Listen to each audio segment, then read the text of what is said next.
Next topic पढ़ते हैं। This is on the page number 6.14। टॉपिक हमारा है 6.14 पे potential energy in relation to the conservative force. How potential energy and the conservative force are related to each other. This is very important topic, इसको अच्छे से समझिएगा। तो ये आप ध्यान दीजिए, द पोटेंशियल एनर्जी जो होता है is the energy which is associated with the configuration of a system in which a conservative force act।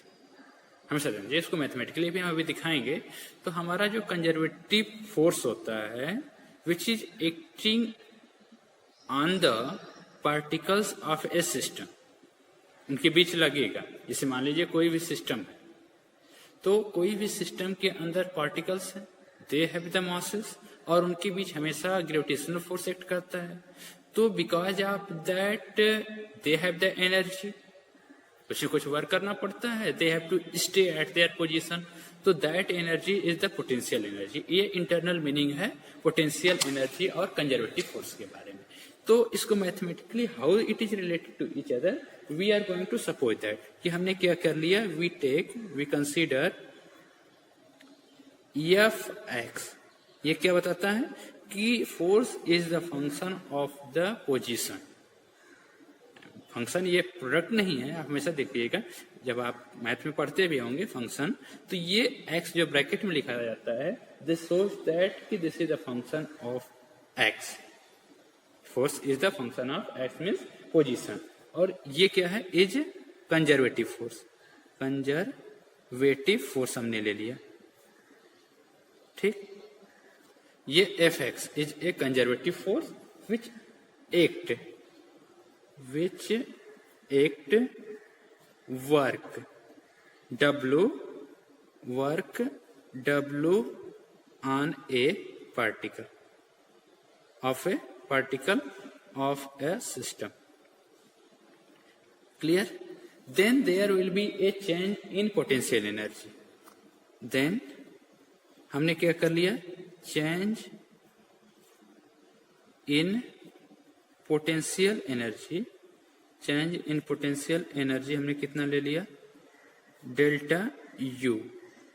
Clear? Then how delta U and work done W are related to each other. Then W delta U change in potential energy is equal to minus W. This is equation number 1। और main आपको ये चीज समझना है, why I have taken negative sign here. Clear? अब समझिए, आपने from the law of conservation of energy में भी आपने पढ़ा होगा, kinetic energy plus potential energy, ये क्या होता है, ये कांस्टेंट आता है। Sum of the kinetic energy, mechanical law of conservation of mechanical energy ही तो बताता है, kinetic energy plus potential energy is a constant. मतलब वहां पे आपने देखा होगा कि ये पढ़ चुके हैं आप, change in kinetic energy plus change in potential energy बराबर क्या आता था, 0 आता है। ये तो हमारा हो गया। Also you have done work energy theorem में आपने पढ़ा होगा कि work done is equal to change in kinetic energy, ये आपने पढ़ा होगा, K F minus K I. Change in kinetic work energy theorem से ही तो पता चलता है कि change in kinetic energy is equal to work done. अब यहां से देखिए, तो यहां से क्या लिखेंगे, डेल्टा के बराबर क्या लिख सकते हैं, डब्ल्यू बराबर कितना हो जाएगा हमारे पास, माइनस डेल्टा यू। यहीं से हम लिखते हैं, इसको आपको नोट करना पड़ेगा, जैसा ये है रिटन। तो ये तो हमारा हो गया इक्वेशन नंबर 1। अब और भी जानते हैं, also we have what we have, W बराबर net work done when body, this is for the continuous distribution, when body is moving from a position xi to xf, final position, I for initial, F for final. तो ये क्या होता है, F x into dx। ये तो पढ़ा होगा आपने, वेरिएबल फोर्स जब आप पढ़ते हैं, work done by a variable force, तो यही तो पढ़ते हैं कि total work done is equal to integration of F X D X. ठीक, और एक्स आई एक्स एफ क्यों लिखा है मैंने, क्योंकि ये लिमिट मैंने किया है, ये फाइनाइट इंटीग्रल है, ये मैंने लिमिट लिया है एक्स आई से एक्स एफ के लिए। क्लियर? तो ये हमने इक्वेशन 2 ले लिया। From 1 and 2 substitute the value of W। हम क्या रखेंगे? फ्रॉम 1 and 2 क्या लिख सकते हैं? Delta U is equal to minus, integrate करेंगे xi टू xf और क्या हो जाएगा? fx dx। This is equation number 3 हमने ले लिया। चलिए अब हमें क्या करना है? डिफरेंशिएशन हमने पढ़ा होगा, तो ये क्या है? इंटीग्रेशन है। और आपको पता होगा integration and differentiation both are opposite to each other. Clear? मतलब इंटीग्रेशन का मतलब होता है किसी चीज को जोड़ना, डिफरेंशिएशन का मतलब होता है उसको तोड़ना। तो ये हम इंटीग्रेट डिफरेंशिएट करते हैं। पहले हमारा काम होगा differentiating both side with respect to x, with respect to position x, what will get? देखिए ये हमारा, ये चीज आप थोड़ा सा ध्यान देना पड़ेगा। डेल्टा यू को हम चेंज कर रहे हैं डी में। एक चीज आप ध्यान दीजिएगा, इसमें और इसमें क्या चेंज होता है? ये दोनों प्रोडक्ट नहीं है। डेल्टा यू जो होता है ये लार्ज चेंज को दिखाता है, और डी यू जो होता है दिस इज सोच for a small change in the potential energy. तो ये हम डी यू लिख लेंगे सिंपली, इससे कोई फर्क नहीं पड़ेगा एक्चुअली। और ये लिख देंगे हम D X, small change in the position. अब इधर हमें देखना है माइनस, इंटीग्रेट हमने किया X I to X F initial to final, D upon D X, integrate कर रहे हैं किसको? एफ एक्स को किसके रिस्पेक्ट में?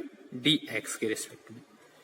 अब आप देखिए, आप किसी चीज को इंटीग्रेट भी कर रहे हैं और फिर उसको डिफरेंशिएट भी कर रहे हैं, तो व्हाट विल हैपन? या तो उस तरह से समझ सकते हैं कि वो क्या होगा, एक दूसरे को न्यूट्रलाइज कर देगा and you will get the same value. Integrate करना, पहले किसी चीज को इंटीग्रेट करना फिर डिफरेंशिएट करना, तो क्या हो गया? Same process we are getting. तो ये चीज आपको एक तो उस तरह से समझ सकते हैं, या तो इस तरह से भी कुछ लोग समझते हैं कि हम dx क्या हो जाएगा, एक दूसरे को कैंसिल कर लेगा। तो what we will get minus X I to X F और we will get D F X. Clear? और नॉर्मली भी आपने पढ़ा होगा कि अगर आपको इंटीग्रेट करना है डी एक्स का तो आपको क्या मिलता है? You are getting a X. Clear? ये तो आपने पढ़ा होगा, फार्मूला सिंपल होता है। तो अगर ये एक्स होता है मतलब ये उल्टा प्रोसेस है, किसी चीज को ब्रेक करना फिर जोड़ना, तो you will get the same thing. तो इस तरह से आपका क्या हो जाएगा यहाँ पे, अगर इसको फार्मूला समझना चाहें तो फार्मूला से भी आप समझ सकते हैं कि ये क्या होता है। एक्स पावर हम 0 लिख लेते हैं, 1 आ जाएगा, ये डी एक्स आ जाएगा। और ये फार्मूला यूज करके क्या लिखेंगे? एक्स पावर, फार्मूला क्या होता है? X power N D X का एन प्लस 1, तो ये हो जाएगा एन प्लस 1 यानी 0 plus 1 upon 0 plus 1, you will get the x. तो इतना हमें डिटेल नहीं जाना है। This will become minus F of x, ये आपका एफ एक्स आ गया। ठीक, और ये आपका आ गया। लिमिट से में मतलब नहीं है क्योंकि हमने सेम क्वांटिटी को चेंज किया है, तो will get the same quantity D U upon D X. ठीक, तो ये आप क्या लिख सकते हैं? Are you can get right down F X is equal to minus D U, और इसको थोड़ा सा एक्स लिख लीजिए वेरिएबल, और डी एक्स। क्यों हमने एक्स लिखा? क्योंकि u is the function of the position only.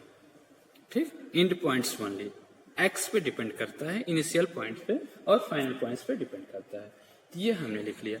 अब this is very important relation, इसको हम ब्रैकेट में कर लेंगे और इससे हम कंक्लूजन ड्रा करेंगे कि हमें क्या मिलता है। This is very important. मतलब conservative force and this potential energy, how it is related, कि conservative force is equal to minus D U upon D X. X को आप कह सकते हैं this is the function of X only. तो ये potential energy का हम अगर डिफ्रेंशिएट करते हैं विथ रिस्पेक्ट टू एक्स तो हमें क्या मिलेगा, कंजर्वेटिव फोर्स मिलेगा। क्लियर। तो इसी चीज को हम कहते हैं कि this is the case, this shows that कि हमारे पास है, दैट इज हमारा कंक्लूजन क्या हो गया।